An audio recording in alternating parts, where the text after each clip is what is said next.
voices thrive. Turn on your screens, let the magic unfold. Listening and healing as stories are told. Come on, come on, this is your time. No topics too tough, just heed the calls. From mental health woes to justice we seek. Together we rise for the strong and the meek. A safe space for all, let's lift every voice.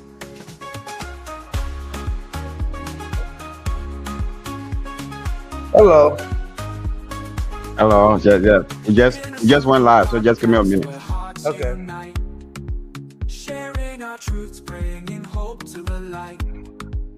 Community strong, we're never alone. Together as one, we've created a home. With laughter and love, we break down the walls. No topics too tough, just heed the calls. From mental health woes to justice we seek. Together we rise for the strong and the meek. A safe space for all, let's lift every voice. So join the conversation, let's set the tone. In a circle podcast where love is well known.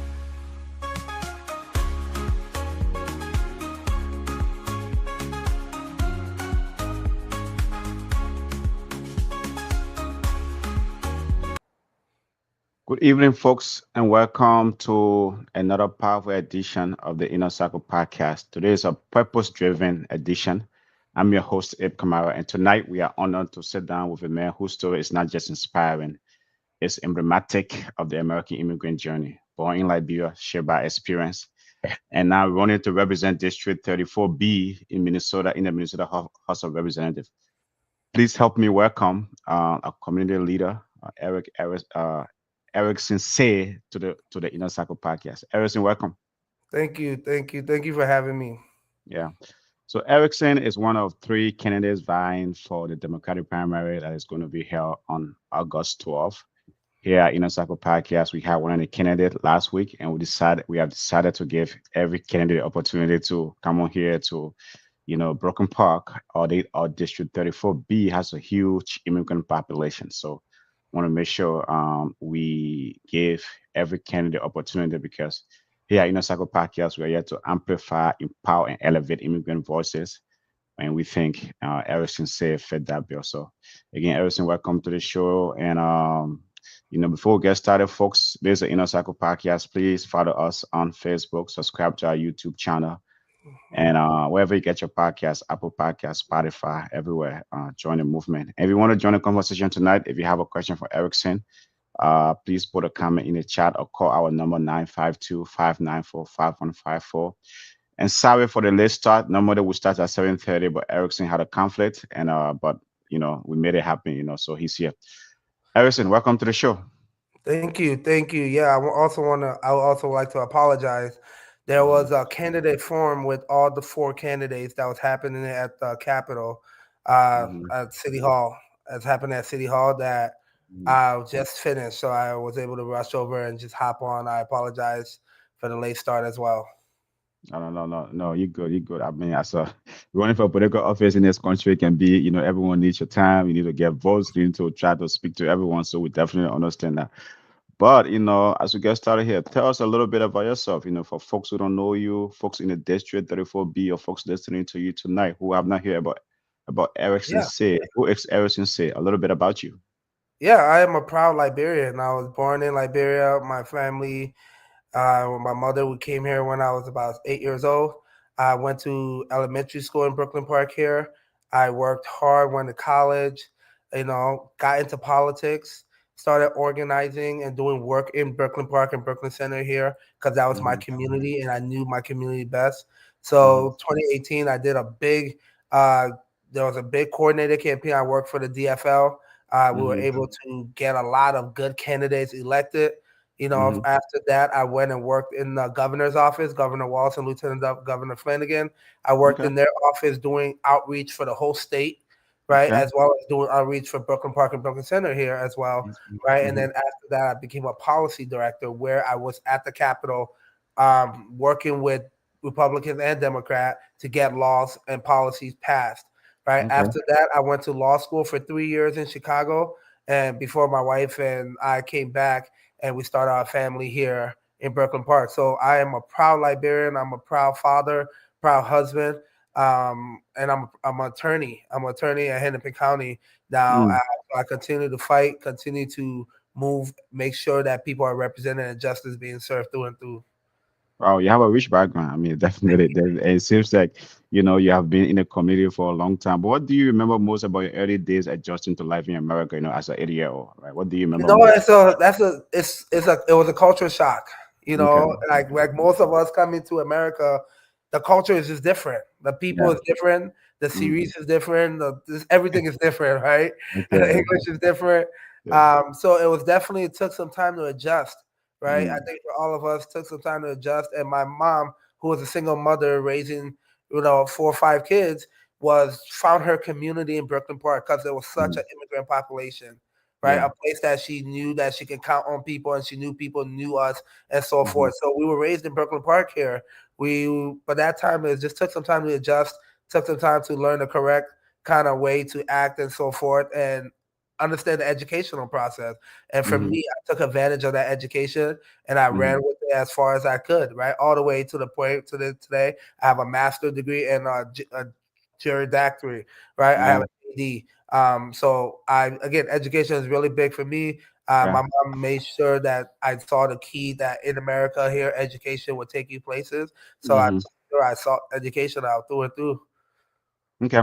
Many Liberians, I mean, many Liberian immigrants, unfortunately, right, in this country shy away from politics. When it comes to politics background, they are so involved in it. But when it comes to America, where we live, Yep. Liberian immigrants shy away from politics. Why? What was the motivation of you going into politics? Well, because like same way for me going into becoming an attorney, these Mm. systems, just because we don't want to go and interact with these systems, don't mean these systems don't interact with us, Yeah. right? Yeah. Politics, Yeah. Okay. we like in Liberia, we have the largest population in the country here in Brooklyn Park, but we Hmm. have no representation because we don't want to interact with politics. But Okay. politics interact with us. The laws that they pass, the things that they do affect us in our country and in Hmm. our community right now, right? So Hmm. I think that right away when I growing up in the system of education, I saw how much politics, how much being a lawyer, it can affect and change people's lives. And I want Hmm. to do those things to affect my community, right? To Okay. make sure my community has that representation, make sure somebody from my community can be at those spaces, right? So even when I was working in politics, I was one of the few Liberians doing that, right? When I got into the governor's office, I was the only Liberian there, right? When I became a policy director, most of these spaces, like you said, it's not a lot of us Liberians there, but it should be because we Hmm. have such a big population in Hmm. Minnesota here that we should be in these spaces because that's Hmm. where the decisions are being made. That's where people are. The policy, what your rent Hmm. price will be, where your Yeah. tax property will be, how much you Hmm. pay for daycare. Those are all things that are being decided. And if we Hmm. don't have someone from our community representing us, then we're losing out, right? We're losing out and Yeah. we're not being powerful. So I knew right away that those were the spaces I needed to be. And it's Hmm. very lonely in those spaces because you don't see your brother, you don't see your sisters, right? But Yeah. it's something that you have to do for the community in order to move us forward. I am Yeah. ready to become the first Liberian elected in the Minnesota House. So that's Wow. something that's never been done, and that's something that moves the community forward because we Yeah. have such a high population here, right? Yeah. So we should be able to be more involved. We should be able to have representation. So that's something that we're just again in most of the things I've done. I've been the only Liberian there, but I've been proud of my culture and proud of my Yeah. history, and that's Yeah. something I've always will be. Yeah. So what are you doing then to rally those Liberians? As you rightly stated, the district has a huge Liberian population. What are you doing to rally them? What are you doing to bring them to the table? Yeah, How are you doing your outreach? Yeah, sometimes I say when you can't bring people to the table, you got to go find the people there. So I'm taking the table to people, right? I'm talking to my Liberian community. I'm Yeah. interacting with them wherever they are, right? Hmm. Liberian people, you can find them. We're not hard to find, right? Yeah. That's Yeah. one thing. So just meeting my community, talking to my community, letting them know how important it is for us to be able to vote and make sure our voices are being heard, right? And then we can no longer say we don't mess with politics because Hmm. politics is messing with us. Whatever has Yeah. Yeah. happened, in the federal government affects us in our Mm-hmm. day-to-day life. Whatever Mm-hmm. happened at the state affects us. So I'm just talking to my community, talking to people, meeting them wherever they are, and letting them know how much important it is to make sure we're voting, make sure we're Yeah. supporting Mm-hmm. candidates that can represent us. Mm-hmm. Mm-hmm. When the last candidate was here, he mentioned like Democratic primary on August 12th. Folks, is on August 12th, right? He said it was a open primary, meaning anyone can vote, right? As I said, the community is a huge immigrant. I mean, not only Liberians, a huge. Has a lot of immigrant population. What again, like beyond the Liberian immigrant community? What are you doing? What are you doing to do outreach to the other immigrant community? And things like that to make sure that you come on top on August 12th. 100%. I'm going to the mosque. I'm talking to the imam. I'm going to the churches. I'm like I said. I'm meeting wherever our immigrant population, our immigrant community is. I'm Hmm. meeting them there, right? So Hmm. I'm at the doors. I'm knocking on doors. I'm at churches. I'm at the mosque. I'm at the faith leaders and the community leaders, right? The Hmm. different tribes community leader. I'm talking to them. I'm trying to make sure that we understand that us as people, we have to be involved in this politics. We have to support each other, and we have to make sure Brooklyn Park reflect us and reflect what we've been fighting for. Hmm. And this is Hmm. a very special election. This quick election, and it's something that right now everybody in that 34B district, right, is able Hmm. to vote in if you have Yeah. voting privilege, right? So it's Yeah. something that we want to make sure that we encourage people to vote and make sure that people just take advantage of the democracy. Okay.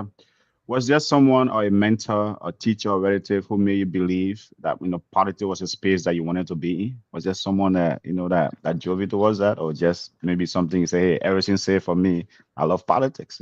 Yeah, I think it was in middle school. Hmm. There's this program. It's called Youth in Government. Okay. Youth in Okay. Government is ran by the YMCA, right? Hmm. It Hmm. basically takes kids from different schools. It take them to downtown Minneapolis, and it simulates how the government works, how people pass laws and resolution and so forth. Hmm. And for me, I participated in that program all the way from middle school all the way to high school, and I Hmm. loved it.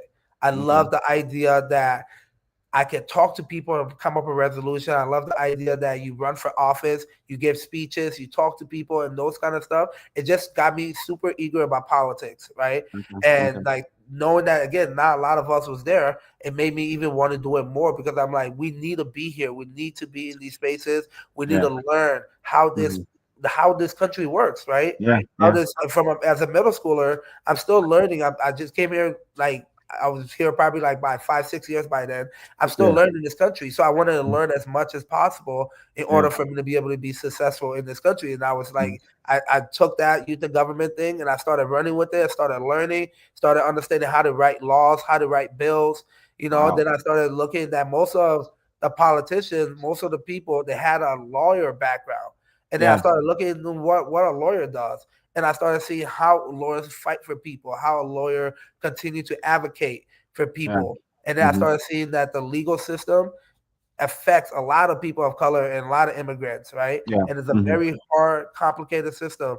And I wanted to go ahead again, use that knowledge and gain that knowledge to be able to use it for the betterment of the community, betterment of people, right? Hmm. So all of those just kind of led me on this path of wanting to do politics, wanting to affect change, wanting to become an attorney, to fight for justice, and wanting to be in these spaces that, again, oftentimes not a lot of people are in, and it's very lonely. But you need to be there for the community. Yeah. What's your boldest vision for the future of District 34B, and how do you plan to bring that to life? As you can remember, right? You are about to fill a big shoe, right? This open seat, became vacant because of the tragic assassination of Speaker Melissa Hartman, someone the immigrant community that's very endeared to the immigrant community. She did a lot for the immigrant community. What are your boldest vision for this district, and how do you plan to fill that shoe? Yeah, no. First, I don't think I can ever fill Speaker Hortman's shoes. That her legacy, the things that she's done, nobody can ever fill that shoe, and nobody Mm-hmm. can ever replace her. And that's it's with heavy heart that this seat is open, right? Mm-hmm. We lost a great leader. All I can do is hope to build upon her legacy and Mm-hmm. move it forward, right? She was Mm-hmm. a bold leader, someone with compassion. I hope to do that same things. Issues that I want to focus on if when elected, I want to talk about housing affordability, right? Yeah. Brooklyn Parkers, right now, your rent, your mortgage, daycare costs more than all of those things. So Yeah. how do Brooklyn Park be able to afford their lives? How do they make sure that they can live their day to day without working 3 to 4 jobs to be able to survive, right, and Hmm. spend time with their family? I want to Hmm. focus on affordable housing, rent, and making sure that property tax is sustainable for people. I also Yeah. want to for on youth. I'm a youth prosecutor, so as a youth attorney, I deal with a lot of youth that when they do something wrong, they Hmm. come and see me. I want to give resources to our youth to make sure they have after school activities, they have playgrounds, they have things that can keep them busy, right? Yeah. And have Hmm.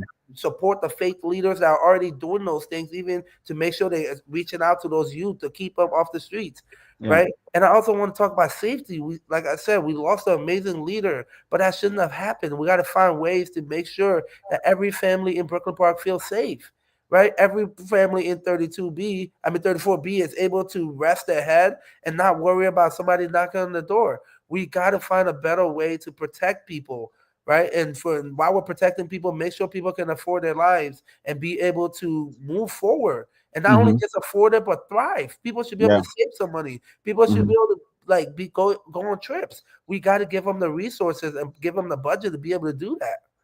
Okay. Beyond like rent affordability, childcare, what are some of the challenges facing the district?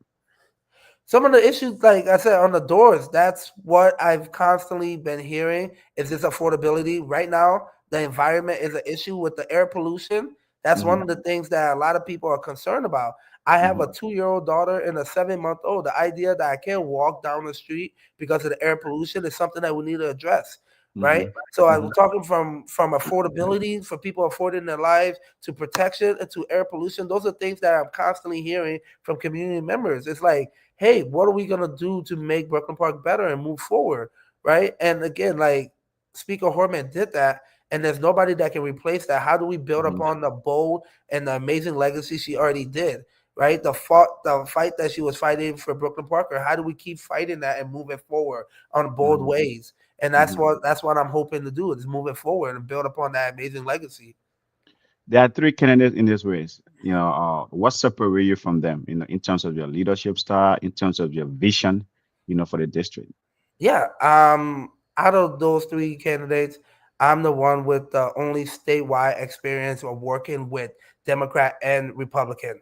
As a Okay. policy director, I've already worked on passing bills in the House and the Senate. So I've done this work, right? Yeah. My background leads to this work. I already have relationship with Democrat and Republican, right? Mm-hmm. I'm Hmm. also in, if you look at this space, which Speaker Horman was a champion, I'm the youngest candidate out of all everybody in this race, right? Hmm. But I also have the most experience with that youth. That tells you that my work ethic is impeccable. The things I'm willing to do and the things I have done speaks for itself, right? I am a fighter. As an attorney, I fight for justice. As an organizer, I fight for community. I am someone who's going to constantly keep fighting for Brooklyn Parkers here. I'm someone who's going to keep fighting for the resident to make sure that their voices are being heard at all times, right? And I'm accountable. I'm from my community. I'm from this community. I went to elementary school in this community. This is my home. This is my place, right? Hmm. So I'm someone that's from here, raised here, and now I'm going to try to fight in the state capitol for this community. Okay. Okay, that's good, folks. So now we are talking to Erickson Saye. It's a Liberian immigrant, running for District 34B. It's a district that covers a huge part of Broken Park, some part of Coon Rapids, and also Champlain. And it's a district with a huge immigrant population. And Erickson Saye is here with us tonight to tell us about his bold vision. It's a new voice, for the community. So you can participate by putting a comment in the chat or calling our number 952-594-5154. But if he happens to win a Democratic primary and then get elected, you will be the second African immigrant to represent, the Broken Park area. How historic would that be? And have you reached out to current representative Huda Hisley? I have reached out to Huda. Yep, Huda and I have talked, and we Mhm. have a deep relationship with her. And I think Mhm. that would be historic. Mhm. Mhm. Having such a high immigrant population, there should be representation there, right? Hmm. But I won't only just be representing the immigrant population. I'll be representing all of Brooklyn Park, and I will be making sure that every voice is being heard, right? Hmm. But it would be amazing to join the house and continue to move forward, because I think in 2025 it's time that we move Brooklyn Park forward and we keep pushing. Okay. Have you gotten any? I know you talk about your statewide experience working in a governor office. Have you gotten any kind of a major endorsement from the heavyweights in the Democratic Party here in Minnesota?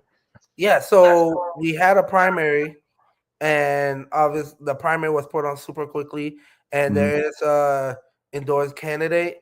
Hmm. So with that, we have a lot of endorsement from community leaders, faith Hmm. leaders, people Hmm. that we are talking to doors, Hmm. and so forth. So yeah, I would just say like most of my endorsement comes from the community, the people I'm talking to, the faith leader, the imam, the pastors, and so forth. It's something that I take pride in, because I'm going to these spaces and building these relationships with them. But it's a Democratic state. And you work in a governor office before. I mean, it's like, is there any endorsement? You know what I mean? Because in the endorsement come with also, elected officials or the heavyweights in it. I mean, like in the Democratic Party, do you have like any individual currently in the Democratic Party that have endorsed your candidacy? For So this seat? typically, with after the endorsement, after the DFL endorsement, candidate they Hmm. don't really do a lot of endorsement from people that's not endorsed. Does that Okay. make sense? Not Okay. often. Yeah. Yeah. Okay. Okay. Okay. The other thing is, right. How will you just what does servant leadership means to you, and how will you take that to the capital? Servant leadership means everything. Every part of my career so far has been service. My faith leads me. My mom has put installing me to do unto other as one done unto you, and just continue to serve people, right? And that's something that I live by. That's something that in my personal life, I strive to do. I strive to help others as much as possible. I think in America here, there are people who have it, there are people who don't, and Mm. it is up to those who have been blessed and fortunate enough to have something to help those who do not.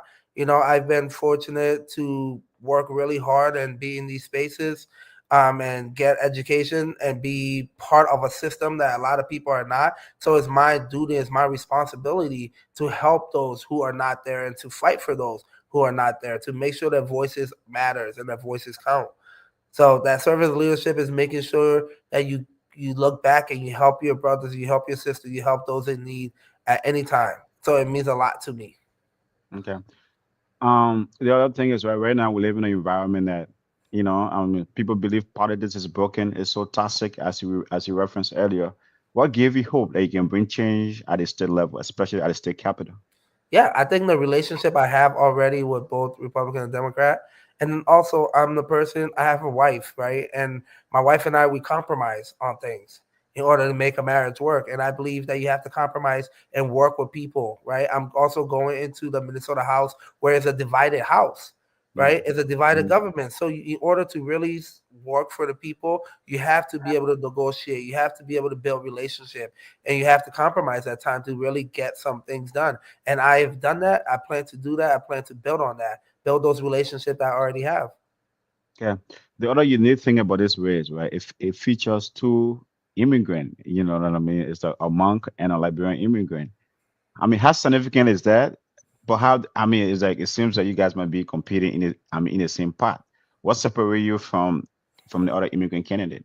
Well, I don't. I think one is significant because it shows that we're moving forward, Yeah. right? Yeah. We have a high immigrant population in Brooklyn Park, that there Hmm. should be more immigrants running, right? And the idea is not me against one immigrant or me against. It's me fighting for a seat that I believe I represent the best, right? So it's not against. I'm not against any other candidate, right? Hmm. It's just me believing that I am the one to be able to lead this seat and move it forward.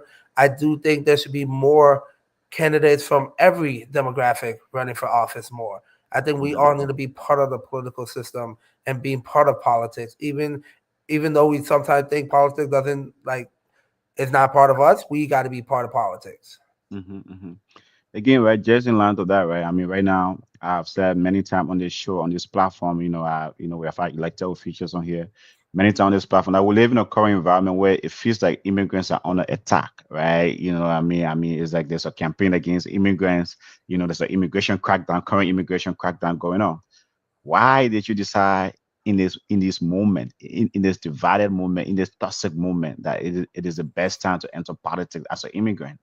That's that's exactly why, because we are under attack, right? Because oftentimes if you are not represented, you get attacked more.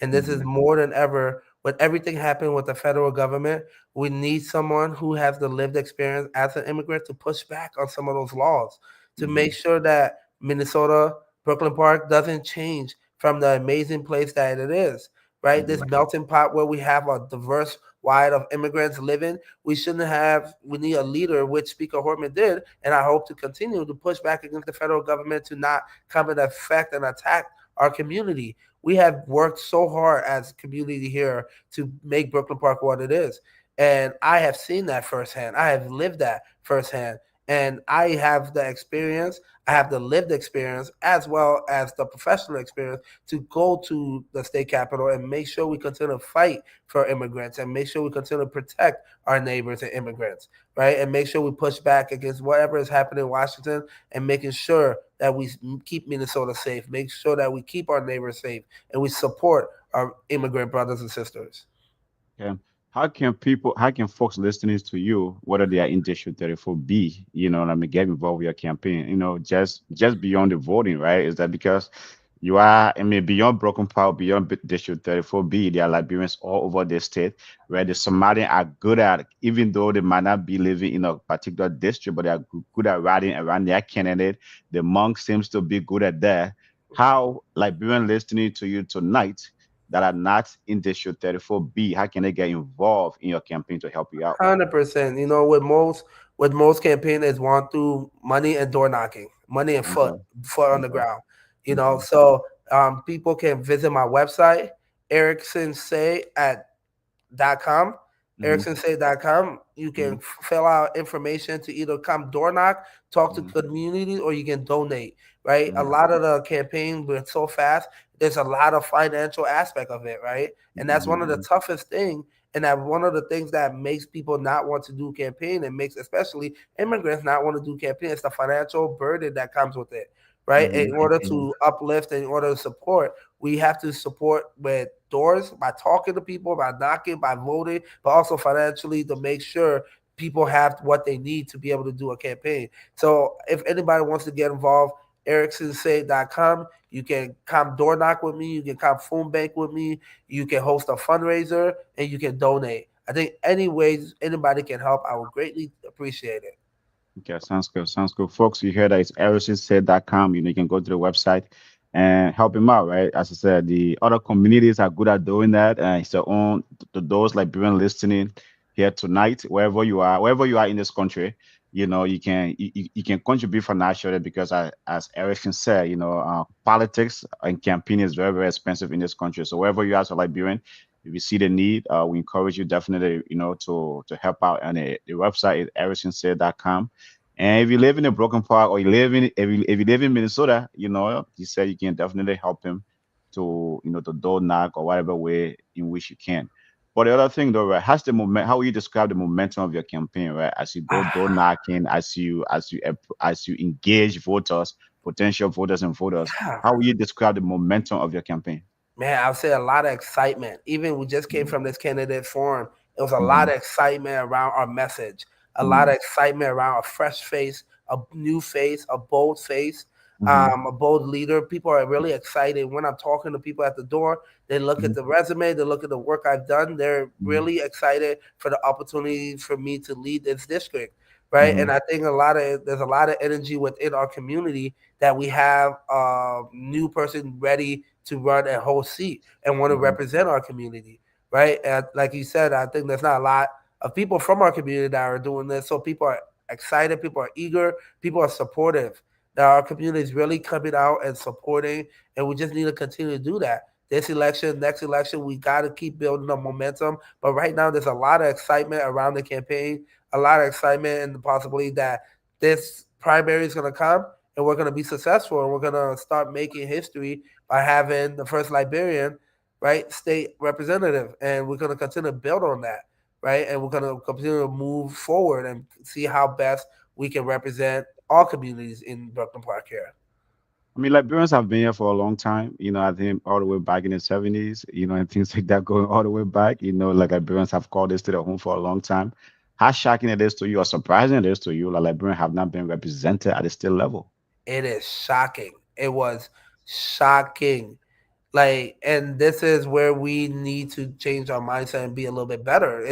There's no reason for us to be such a powerful component of this state and not be in leadership, right? It is no we are the nurses, we are the healthcare giver, we provide so much economy for this state and we need to be part of the decision making because they affect all of us, right? Mhm. So again, I think this opportunity, if I could give one message, is that we need to get involved. We need to get involved with politics. We need to get involved with these decisions that are being made. Because oftentimes we let these things happen to us rather than us say what we want. And I think it's about time that we start getting more involved and start being part of the decision making affecting Brooklyn Park and affecting the state of Minnesota. Okay. As you campaign, go to, campaign throughout the district. What have you learned about District 34B? What have you learned about yourself? And what have you learned about your campaign? Yeah.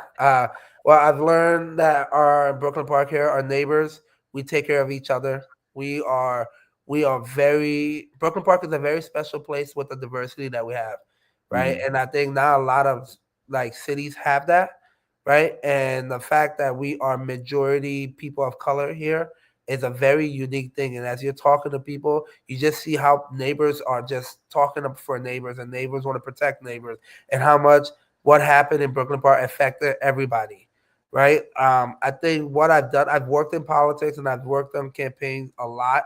I think one of the things I've learned from this campaign is being a candidate is new, being out for front facing, telling people your story, making sure people understand your belief and your vision is a very challenging and new thing, but something I welcome. I've supported a lot of candidates in the past, and I've been an advocate, and I've done those kind of stuff. And when this seat happened, I wasn't gonna run until my community reached out to me. It was like, this fits you. You have been doing this work. This is an opportunity for you to be here and move us forward, right? And I think like it's a very vulnerable thing. Say you're running for office because anybody can just get up and say I will run, right? You have to make sure your resume, your background, you make sure you want it, make sure you know how to move with it, right? So I think it's been something that I've done in the past so many times where I felt I was comfortable, but now being on the front facing, it's a little bit learning experience, but I think like it's something that you grow, right? And you grow with the challenges. I've been doing this work. I know what it is to get the work done. I know what it is to pass a law. I know what it is to write a law as an attorney. I know what it is to work with Democrat, Republican in the Senate and in the House, right? I've been doing most of these things. I've been preparing for this movement. So when this opportunity unfortunately came, I think a lot of community already knew I was ready for this movement before I even knew myself. And they told me that it was time, right? And now as I'm running, I know it's the right time. I know this is the space that I can move this seat forward. I can build on Speaker Hortman's legacy, and I can make sure that all people in Brooklyn Park, their voices are represented at the Capitol. Okay. Folks, tonight we are talking to Erickson Saye. He's running for the open seat district 34B. His new voices, it's a new voice. He has bold vision. So you can contribute. If you have a comment, you can put in the chat, or you have a question for him, you can call our number 952-594-5154. But this seat became open because of the tragic assassination of again Speaker Melissa Hardman. The day that senseless, incident happened, you are a resident of Broken Park. Where were you? And what did you make of the whole tragic news? Is that it was something that affected our entire state, that hit the 100%. Broken Park area very, very hard. That Where were you and how did you react to that? Yeah, that day my wife, my two daughters, and I were in our apartment. We were at home, right? Okay. And we get the text message, and you're like, "What?" And then I knew where it was. My mother and my sister live over there, so Okay. then I started getting worried. Like, Mhm. is my family okay? So I'm calling my Mhm. sister, calling my mom, hey, is everything okay? I Mhm. spoke with them, like, yeah, we're good. And like my heart, that like seeing that, your heart just drops, right? I've Mhm. worked in the past with Speaker Horman, right? I've seen her, I've seen the way she act, and just seeing like something like that hit so close to home. It's one thing when you see it on the national, but like this is home, right? Mhm. And like being getting those warnings saying shelter in place, don't leave your house, right? And having a 2 year old and a 7 month old, it was scary, and Mhm. just like your heart goes out to the families and just like a senseless kind of situation that should nobody can ever imagine, right? Mhm. So it was a rough day, and this whole campaign has been rough, knowing that how much we lost an amazing leader and a husband, Mhm. and that's something that every time I talk, it's something that's just in my heart, right? Knowing that like she was great to our community, great to the community, bold, Mhm. like a fighter, and the Mhm. fact that we lost her Yeah. to something like that is really Mm. hard, you Yeah. know. Yeah, I mean, political violence is real, right? It's been, obviously, it's like folks that are in politics, they are in the public domain, it's like, we live in an environment of social media. Anybody can write anything about you, anybody can say anything about you.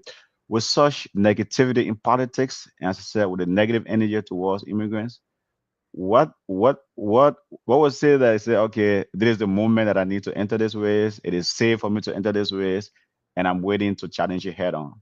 And that's a tough conversation I had with my wife, Yeah. right? And she Mm. was like concerned, like, why would you run for this? Why would you do this? And I guess the answer I gave her is because my community wants me to. This is what my community needs, Mhm. right? Mhm. This is an opportunity to move the community that I know in Brooklyn Park here forward, Mhm. right? There's a thing that says that you don't run for office, you stand for office. When Mm. this seat was open, I looked around and I didn't see anybody that can move Brooklyn Park forward. I Wow. didn't see anybody that had the vision and the Mhm. capability to move it. Mhm. And I knew I was the person that could do that.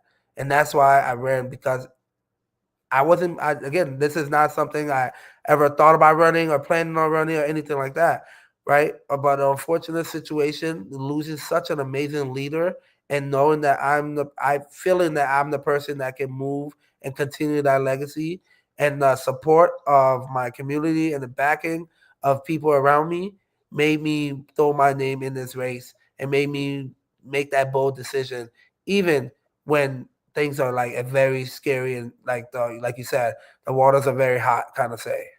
Yeah. I mean, you wear many hats, community member, advocate, and now a candidate, right? How will you describe who you are at the core? The core is I'm a father and I'm a husband.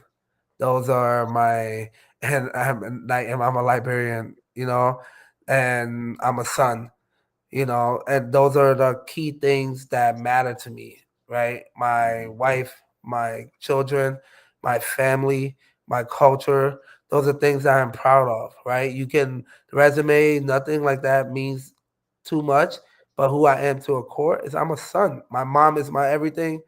I have two older sisters that raised me, a single mother with two older sisters that raised me, right? I'm a father right now of two beautiful girls. I'm a husband to an amazing woman. So those are things that are my identities. Those are things that I take pride in and as who I am. Other stuff are just resume stuff, but to my core, I am a proud son, I'm a proud Liberian, I'm a proud father, and I'm a proud husband. Okay. And you mentioned earlier your mom lived in the district, right? Yep. I mean, how, I mean, what significance, I mean, what does that even like, make you, what does that It's, even, it's like that ultimate. Like I said, it's weird to say I went to elementary school here, because when Mhm. I was in elementary school, I never envisioned something like this, right? When Mhm. it's weird to say that I'm running to be the next leader to represent my mother, my sisters, and my Mhm. community. Those are Mhm. things that I take pride in, are amazingly significant to me, right? Mhm. And those are things that I look around, I see what needs to be done. I listen to community and resident at the door, listen to issue, and I know that I'm the one to kind of move things forward, and I'm the one to get things done. And I've been, based off my experience and the things I've done, I've been preparing, and I'm prepared for this, right? And this is because it's a special election, because the Senate and it starts pretty soon. The legislative session starts pretty soon. We need someone that's going to go in that seat and that's going to start hitting the ground running, right? We need someone that already knows how things are going to be done, how this House rule, how the Senate, how bills are going to be passed, and so forth. It has relationship, right? And I have all of that going in there, and I know I've done this as a policy advisor, right, and so forth. So I feel honored to have this opportunity to represent such a diverse community in 34B. I feel humble that my name and people are up giving me consideration to represent them. Like I said, running for office is a very vulnerable thing because you have a vision, you believe in something, but the community also has to believe in you, right? Yeah. And so far, the message is the community is believing, the residents are believing, they're understanding they know the experience, they know what I have done, they know what I will do, and I'm getting a lot of support. And again, going back to that question, there's a lot of excitement because of that. A lot of Mhm. excitement around the campaign and the movement. So it's just Mhm. humble and very, very excited for the Yeah. opportunity. Yeah. I mean, number one, it's a special election. Number two, it's an off cycle year, meaning, there's not, a lot of people are not too into politics. How do you plan to get the voters of District 34 be engaged, right? To make sure, hey, man, this thing is happening. Number one, this primary is August 12th. And Hmm. then from there, if you make it out of the primary, you go to the general. What's your plan to get, resident of District 34 be involved? Yeah, I think it's one just getting them excited that we have a fresh face. We have a fresh face, a new candidate that is fighting to represent you. And then Mhm. also understanding the importance of this race. Right now, this race is a divided house, Mhm. right? So this seat is very important for Democrats. As I'm a Democrat, right? It's Mhm. a really important seat to make sure that we don't only win the primary, but then we go and win the general and make sure we hold this seat, right? So getting people excited about the opportunity of a bold leader, understanding the importance of voting and representing and making sure the community comes out and making sure that we continue to move things forward. That's just the message. That's what we're talking to people about. That's what the excitement is coming from the community and residents that we're talking to, because people are understanding that even though you might not want to mess with politics, politics is messing with you, and you have Mhm. to get involved and you have to be active. You have to vote. We can all look at our politics back home, but we got to worry about the things that has affected us today, right? And Mhm. politics Mhm. right now affects us today. Mhm.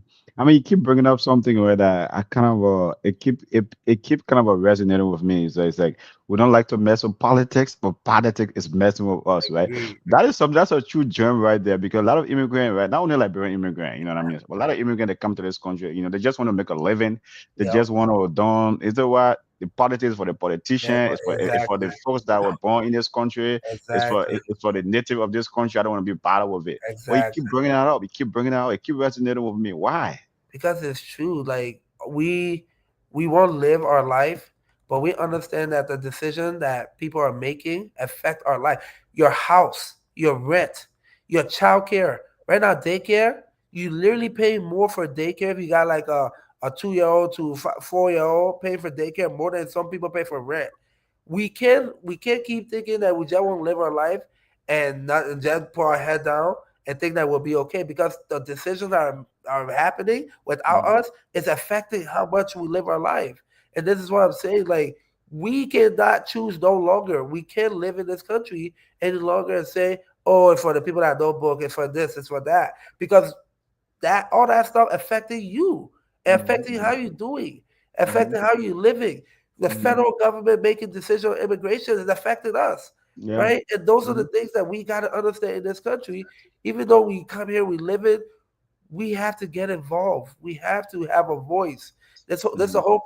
the whole thing about America and the democracy. Everybody matter. Every vote matter. Every Yeah. voice matters, right? Yeah. And that's why I'm ready to make sure that people know their voice matter. What you Mhm. think you matter. You can no book, not no book, wherever you are. If you are able to vote, if you can vote, you should vote, Yeah. right? Don't be Mm-hmm. fighting for your citizenship, all this stuff. If you get it, you can vote. You should vote because your Mm-hmm. voice matters.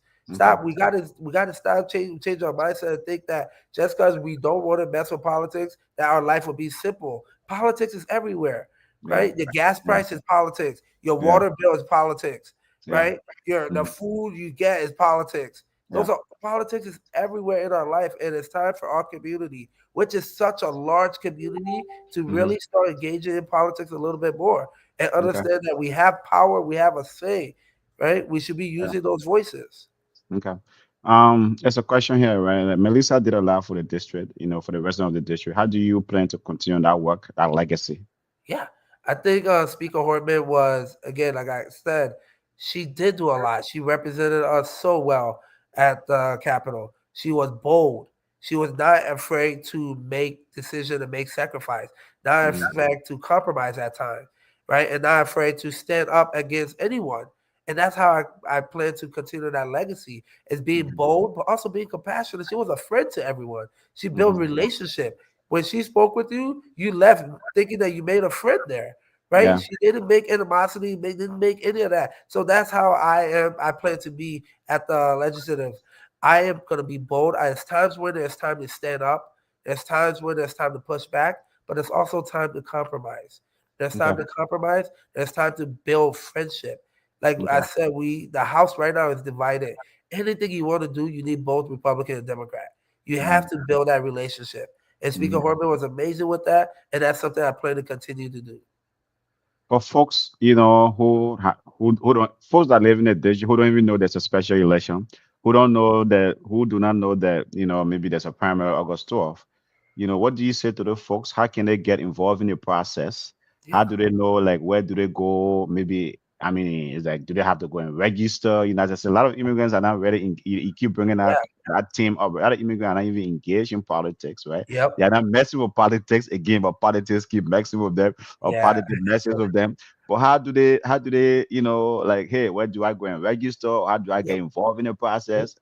I mean, you go ahead, Yeah. you got to candidate. So Tell them. one of the nice thing about Minnesota here, we have same day registration. Okay. So, and we also, yesterday was the early voting open. So Oh, so right early now voting have people started. You see, that's a early great voting has information. started Okay. Early voting yesterday, have started. Okay. right? So there's a couple ways to do it. You can go to the Secretary of State office and Mm-hmm. register online, or you can go to Capitol to the City Hall and Mm-hmm. register there, right? And while you're Mm-hmm. about to go vote, right? Mm-hmm. So there's an ample way. So right now, voting started yesterday. You have till the primary, I think August August 12th. 11th to do early vote, and Okay. then August 12th is the primary, right? Okay. So again, people, there's so many ways to get involved. On my website, ericksonsaye.com, I have the primary date and the general election, and then I have a link that takes you right to the Secretary of State office for you to find one where you will be voting and how to register. So there's Mm-hmm. resources on the website that will allow you to get that information, as well as come talk to me. I'm super accessible. If people have questions, I will be out in community every day. I'm out door knocking and talking to people. So if Yeah. people have questions, you can email me, go to the website. I will help you. I can my team, my campaign team, we're even gonna find ways to get people to the city hall and to vote early. So anywhere we can help you to make sure our voices are counted, we are more than happy to do so. I mean, I gotta throw that out there. One of the thing about people that can say that man that is not in the community, that man okay, a lot of people. I mean, you don't know that man. That man, that, like, first of all, the man a lawyer. That man that to act big and bad. Uh, Do you go to the soccer field? Are you engaging with folks, at the I am. grassroots level, with the typical Liberian who is, you can say I that mean, man, I that mean, lawyer man, that will be their by the way. resume, their resume thing. I just resume thing. I stay in Liberia. I stay. Oh yeah, I stay beyond the feed. I stay more my fish. I stay. Yeah. And now I'm taking away from the series now. I just Yeah, because you asked me the question now, right? yeah, No, yeah, I yeah. stay. Yeah, my man. Yeah. I work with OLM. I work with a different organization. I'm Mm, out here. Yes, Saturday I will be on the feed. If mm, anybody want come this Saturday, we'll be cleaning. We're doing a cleanup at the Mm, Zine complex at 9 mm, o'clock, and then I will be on the soccer field again. Right. mm, So again, mm, I was born in Liberia, my culture, like my people. That I no matter how much book you know, you stay Liberian. We all stay and see. mhm. So I am definitely out here in the community. If anybody want to meet me, they can definitely find me. Mm. So again, That's this a is good one one. of this is one of the thing I take the most pride in is that Yeah, knowing that I'm from my community, I get the opportunity to humbly ask for my community support and hopefully represent my community. It's something that is humbling. It's something that I never could have imagined, but it's something that I'm super excited for. You yeah. know, Yeah. I mean, it's fair though, right? Because I'm in a community here. You've been in a community for a long. Some of the issues folks have, they say, oh, that man is too proud. And man don't come in the community, or this woman is too proud. They don't come in the community. That's our people sometimes.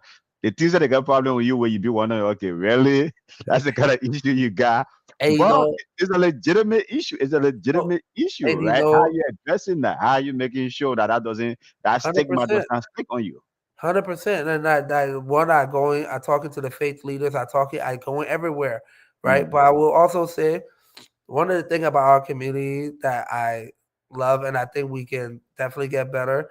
The other communities then don't act like that when it comes to elections or yeah, yeah, right? The yeah, other yeah. community, you don't have to kind of see them for them to know you support you and this and that, right? In Mhm, mhm. order, we are such a high population here that if we start supporting our people there, we can get more things done, right? Yeah. Obviously, I think that people in the right, the community right, they should know me, they should know my face, right? Mhm, But right mhm, now, within a special election where we got, I think 12 days, I mhm. know how many people will know my face. Enough for them to Reddit.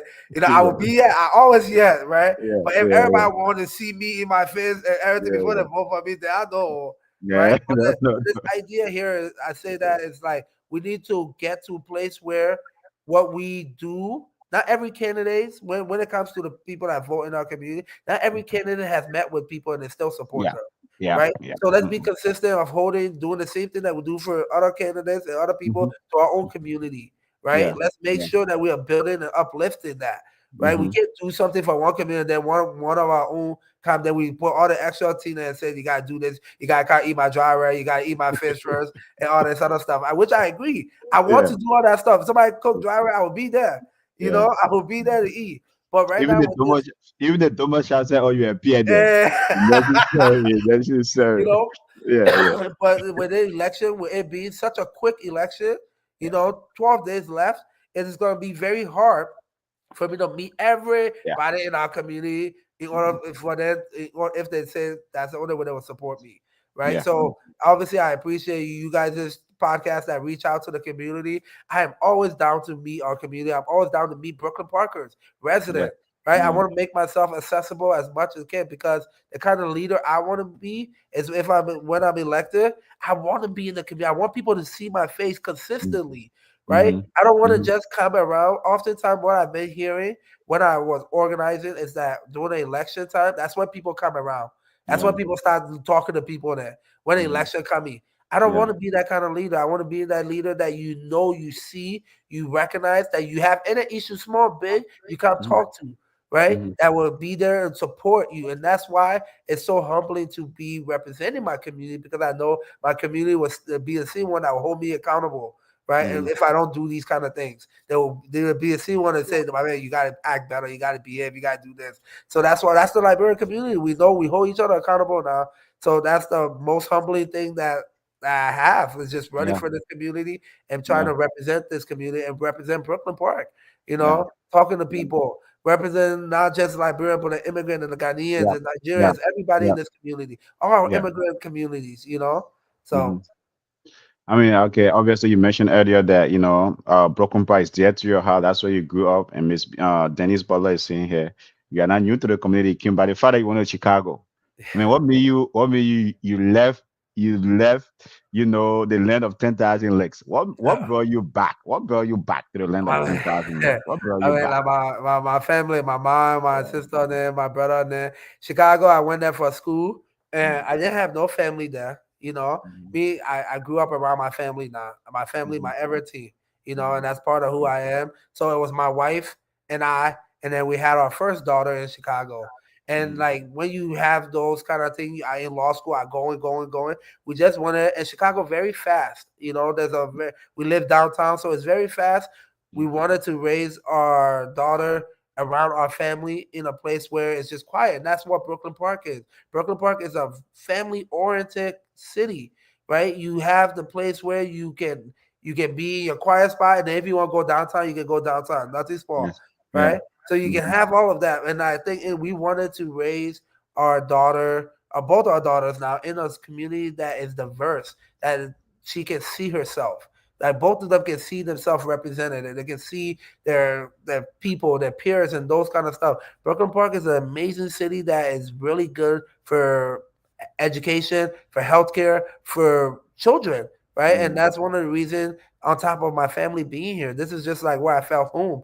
I was Yeah. in Chicago. There, I love Chicago, but it wasn't home, right? It wasn't home for both of us because both our Okay. families from here. So we just Okay. had to come back home and make sure that we continue to serve our community. Yeah. My wife's a social worker. I'm a attorney, so service. We asked that question earlier. Yeah. Service is really big to us, right? Mhm. Big to our Mhm. family. That's what we're raised on. So it's something that's really important, and we just need to come back home for that. I know you mentioned, Broken Park is quiet, it's peaceful, but a lot of folks might disagree with that. Right? Folks that don't live in Broken Park or maybe in another suburb, they might say because every time maybe you turn on the local news, it might another crime. Especially when it comes to the immigrant youth, the issue of gun violence and things like that. Also, like being immigrant kid that was killed in the Broken Park area about a month ago. How do you plan to address violence, especially gun violence among youth, especially immigrant youths? 100%, and that's what I think I talked about this earlier. As an attorney for Hennepin County, I deal with youth these offenses, the youth offense, cars, murder that comes to my office, right? And one of the things that I see right now is something that's really big part of my policy perspective is that we have to find ways to engage our youth before they make a mistake. We have to find resources, activity centers, have the faith leaders do more things, support people, support the youth here in Brooklyn Park so they have something to stay busy and keep going. We have to address some of the mental health stuff that's happening in our youth. There's a lot of mental health stuff happening that sometimes because we just don't recognize or don't know how to treat. We have to make sure our youth have these resources, right? Have these opportunities, right? And I think like rather than waiting for something to happen and then say we want to address it, I Hmm. want to find the resources before. So that's like if when elected, I want to start pouring resources into the community and organization that are already engaging our youth right now. Right, give them the resources they need so they can take more youth on and make sure they touch and are reaching out to more youth to give them the resources they need. That is one of the ways that we can prevent a lot of the issues that's happening as an attorney right now, when a youth does something, we have something called diversion, where depending on the crime, we can then send them to mental health and different community stuff. That's Hmm. all reactive. The crime or thing is already done. I want to do Okay. that beforehand. I want to Yeah. make sure that we reach that youth before he think about stealing car or doing something. I want to make sure we are engaging them, right? Hmm. To make sure it doesn't even get to that point. So that's something that's really like youth is something that's really important to me as I'm a youth attorney right now. So like that's something I'm really looking to work on and provide resources to. And we have a Okay. lot of community, a lot of great communities that are doing things here that continue to do that. I want to support that. Okay. I think, if I can interpret this, I think it's a Broken Park has a close network of communities for the elderly. I think maybe it's like, I think that is in relation to the outreach. How you reaching out to those elderly folks, they might not be accessible, they might not be on the soccer field, they might not be, Yeah, you know, how you trying to get to them? that's that's where the I think a lot of the elderly that I know in our community are real faith. Faith is important to them. So going to their faith leader, going to the mosque, going to the church, Mhm. and wherever opportunity I get to meet with the elderly, right? We all got to know we honor our elders, make sure our elders are always well respected and taken care of, and that's something that I want to continue to move forward in Brooklyn Park.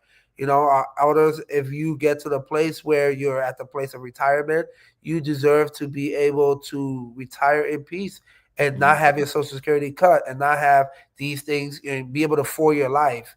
you Yeah. know, and that's part of that affordability that I keep talking about. Our Mhm. elders should be able, if you work for 20, 30 years, right? Our seniors, if you are retired, you should be able to afford your life and not have to keep working.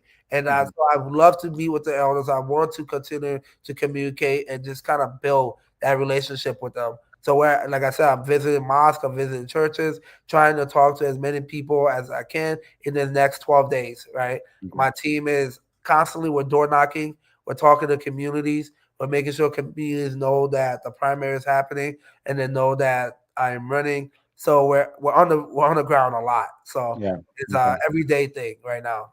Okay. Again, another one, right? As a parent, she's saying here that a lot of youth in the street because some of the parents are not listening to their youth. As a parent, how does this make you feel? And how do you think, especially immigrant parents, right? How can they connect more, with their kids, with these youths, because some of these kids, some of these dudes be out, some of these some of these kids be acting like gangsters around here, right? How can that connection, right? What we as a parent, what will you say to that? I think one of the biggest challenge, is growing up in America to African parents because it's two different. It's different cultures. Yeah. You gotta understand the kids, American kids, they Hmm. are they have our culture, but they also have American culture, and we have to be Hmm. able to understand those two cultures exist in these kids and be able to know how to parent that. I'm an African. I have my 2 year old as she's growing up. She's gonna be Liberian and she's gonna have American culture, and I need to be able to look at those two culture and say, your African roots, it, but then I also need to accept, like, yeah, you're American too, And I think Hmm. that's the challenge a lot of times right now is that we are thinking that it has to be one or the other, and it doesn't. You can have both cultures still be strong in a person and still be able to know your heritage, know your Liberian culture, and still be able to adapt in America here. Because if we don't adapt in America, we won't be able to get to a lot of these positions that we need to, right? Hmm. And to be able to help the community the way we need to.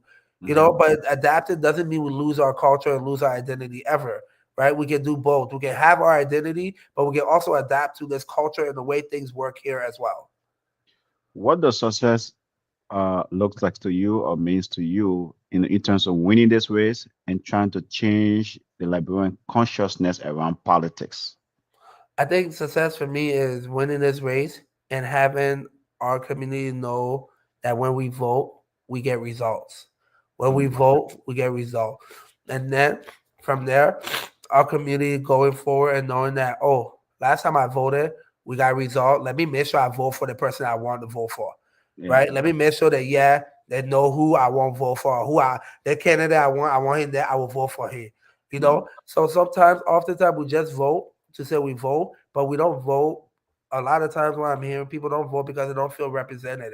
They don't feel like their candidate is the one, right? You vote out of the two or three candidates just because you have to vote. But if you have your own candidate from your community, the own person that you know, that you trust and you believe in, you understand that voting gets your candidate there. And my goal and my hope is that our community and Brooklyn Parkers can come together behind me, support me, get me there, and understand that voting matters, right? Okay. And voting matters. And like some of the things I would do, I want them directly to know is because that they voted me in there, right? Other plans I'm Yeah. hoping to do and the gathering and so forth is going to be because of the community. And I Yeah. want them to understand that. So again, you might not mess with politics, but I want them to know that politics mess with them and that their voice matters. You Yeah, know, yeah, yeah, yeah. Listening to you for the last 1 hour, it seems to be you have not lost your Liberian identity. You have still, it seems like you're listening to you have still close to the community. What have kept you grounded in the community and to make sure, and to not lose that identity? my strong mom, my mom. I was raised, growing up, and again, like having that two culture. I'm Liberian by American here, right? And like my mom just constantly knowing, like, hey, do this, hey, you're this, hey, and like having a strong mother and having two older sisters, that can always put me in my place, no matter how big I get. Okay. I married my two sisters, my mom. They can always put me in my place when I need to be Mm. put in my place. Mhm. And just understanding that level of respect that they have, that they get, that our culture tells them to get, and that they've earned. And I think like you can't ever run away from your culture if you're surrounded by your culture, Yeah. right? And that's not something you hide, right? Yeah. Some people might try to hide their culture or might hide that. I don't run from it. I've been in my community. That's me reason I've been organizing in this community, right? I've Mm-hmm. been doing the work in this community. When I was in the governor's office, I did statewide outreach. I was going to the Iron Range, Virginia, Minnesota, that I never knew that was there. All these places, but I made sure I also came to my community. I Mm-hmm. made sure that like my community saw me, and I build work with the leaders in my community, Mm-hmm. right? And Mm-hmm. like I think oftentimes some people might try to hide from their community, but this is my community was why I do most of my stuff is to support, Got it. Yeah. uplift. And I have a mother that continue to remind me, and a two older sister and an older brother that continue to remind me of those things, right? And it's Okay. about who you keep around you, making sure that your community is always well represented around you to make sure they hold you accountable at all Mm-hmm. times. Yeah. Um, folks, to now we are talking to Erickson Saye. This is a 1 hour show. We can't keep the mayor all night. The mayor been very, very busy. We are discussing. It's a new voice and a bold vision. So we're jogging for a few more minutes and we're gonna let him go. But you can still contribute to the conversation by putting a comment in the chat or calling our number 952-594-5154.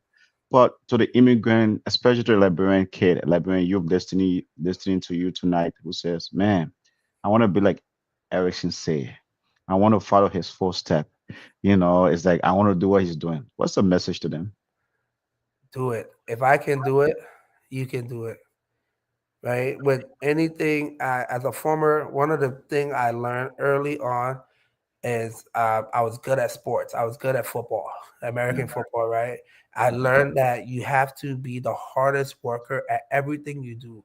You mm, don't always have to be, you won't always be the smartest person in every room, but you can always be the hardest person, hardest worker in every room, right? okay. I learned that from sports. And if you want to do it, you can do it. If you want to go to law school, you can do it. If you want to be president, you can do it. The thing is, failure happens. We all fail. But when you fail, you get up and you keep trying and you keep trying and you keep trying. If you want to do anything, me to this point, like I failed multiple times. I had failed multiple times, but I knew my goal, I knew my mission, and I kept trying until I succeeded. So for any of the young Liberians, the young immigrant kids that are thinking about it, I had to figure out a lot of this stuff on my own. Right? I had to go to law school, apply to college, all this stuff on my own. I want to be a resource and I want to help those people out. And I want to be here. And that's why I think representation matters so much. Because Mm, when I was growing up, I never knew a black attorney. I never knew an African attorney. I never saw one, right? Until I decided to be one, right? And like, if I can do it, the message is anybody can do it. You just got to work hard enough and make sure that when you fail, you pick yourself up and you keep trying and trying again. It's doable. It is doable. mhm, I came here with a single mother that worked 3 jobs to put us through schools, right? Statistically speaking, we weren't supposed to be where we are today. My mm, brothers and sisters all doing amazing things, but yeah, through faith, through hard work, determination from all of us, we were able to succeed, and that's anybody can do it. It doesn't mean that we're better. It doesn't mean we know anything. It's that you just got to try, and if you yeah, fail, get up again, right? And yeah, that's my message to anyone, youth. Now you just gotta try. Don't be so scared that you don't try, yeah, right? If you fail, you can fail. You will get up. You keep going, and you keep going. So, and if anything I can do to help, I know this. When I went through it, it was scary figuring out for myself. I would never want someone to go by themselves again. So, if anything I can do outside of the election, talking about school, talking about law school, masters, whatever I can do. Especially when it comes to the youth, I understand what it was for me. I don't want anybody to ever be alone doing this stuff. So I'm more than happy to meet with people, talk with people, have these conversations. But I would say if I can do it, you definitely can do it. definitely, definitely. That's a powerful message. I mean, you keep giving shout out to your mother, right? Is like that's powerful, right? Shout out to all the single mothers out there, and shout out to your mom. Obviously, you keep referencing her, so I definitely want to give shout out to her. I think she must be proud of you, and you also proud of her, for where she have brought you. So shout out to her, and shout out to all the single mom out there, especially the immigrant single mom, because they do a lot. They do a lot, they Mhm, do a mhm. lot, and especially raising men, and they are superheroes. They are Okay. superheroes. And Yeah. shout out to not just the single, just all the parents. Yeah. Parents are super important as we're seeing, right? Mhm. Single mom, dad, complete whole family. Parents have such an impact, and as I'm raising my two girls now, I realize so much like how much we can shape the future with how we raise our kids and the things that our kids do. You Okay. know, so shout out to all the parents, the amazing parents, the aunts, the uncles that are involved, you know, the family system. You Yeah. know, we come from a Mhm. community that has a very strong family system. All Mhm. your uncles and your aunts that are not related by blood, they still can be there for you. You Okay. know, so shout out to them. Okay. Okay. As we wrap up here, the other thing is like, what's the legacy you plan to leave behind, right? What would be the legacy once I assume, like as you said, right, there's a momentum, seems to be a momentum behind you. If you win this race, get elected, what's the legacy Erickson Saye plans to leave behind?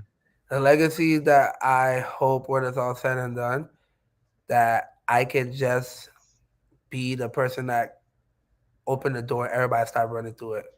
Mm, Right? mhm. I don't want to be the only for anything. I Yeah. don't want to be the only for anything.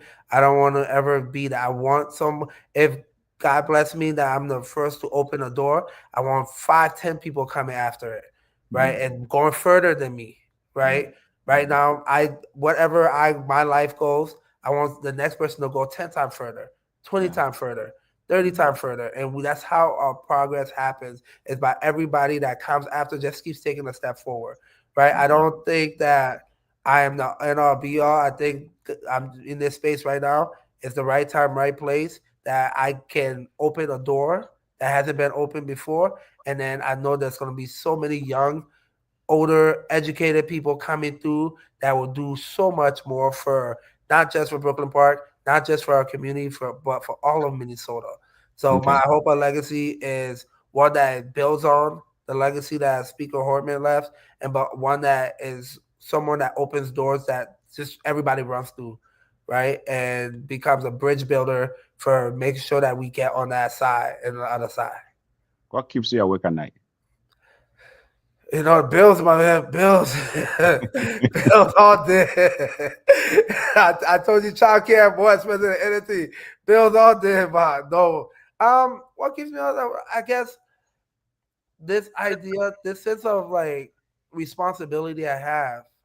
Like I feel like with everything that I've accomplished, I haven't accomplished much because I still have more to do for my community to move my community forward. You know, that sense of obligation, that responsibility to my community is always there.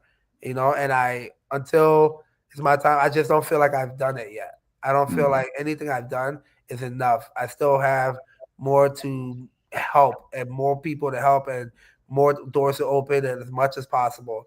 You know, so this idea here is that just always wanting to do more for community and residents and serve.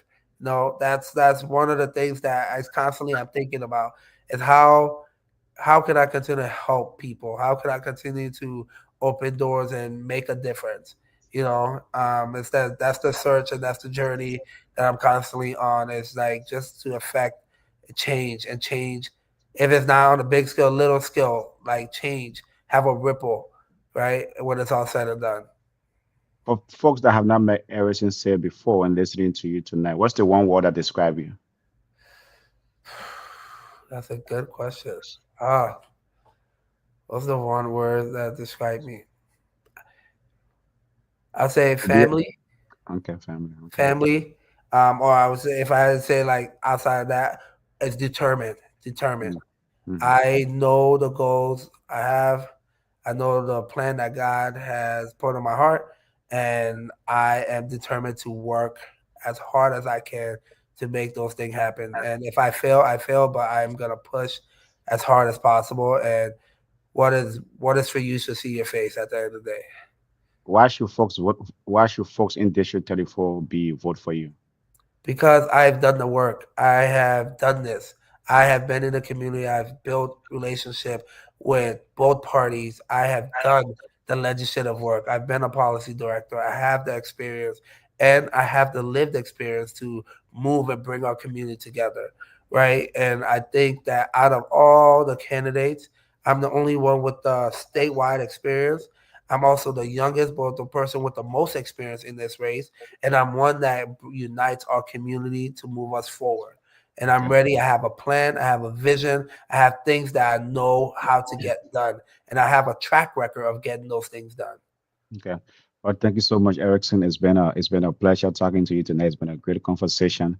We definitely make Inner Cycle platform your home. We are always here. Inner Cycle podcast your home. We are always here for you.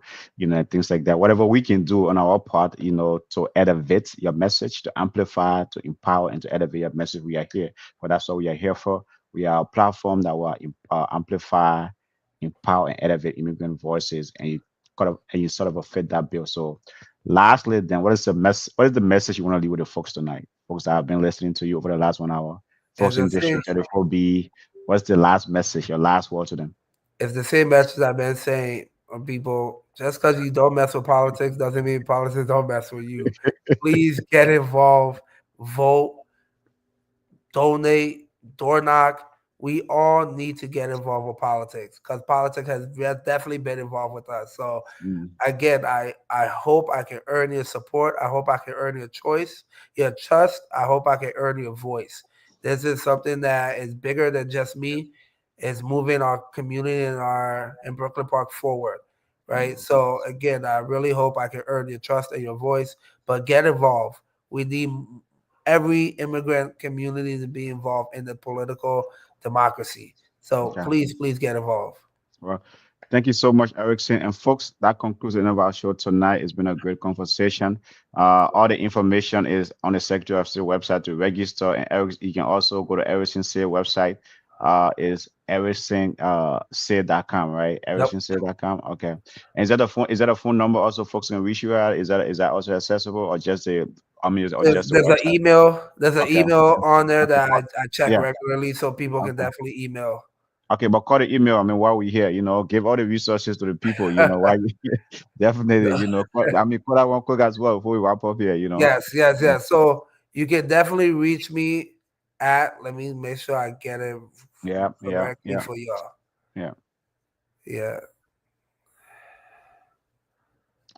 Give me a sec. If folks, why he's getting that email, it's been a great conversation. This concludes right the end of the show tonight. Man, all the Liberian people, wherever you are, right, wherever you are in this country, man, so you can support him through donations, contribute to his campaign. Whatever you can do to get the man over the top. Campaign is very expensive in this country. So play your part and try to, support one of your own. I know most of us trying to focus on politics back home, you be watching Spoon TV, but man, right here, a lot of things happening locally. So, support, donate. If you also in Minnesota, you can volunteer and donate for the Erickson campaign. So, do you have the Yes, email now? Yeah, go yes. ahead. So the email is Erickson, Erickson Hmm. for House 34B Okay. Okay. at Okay. Gmail. Okay. Well, folks, that's it. Thank you so much for joining us tonight, and we'll see you all tomorrow for our social segment. Good night, folks.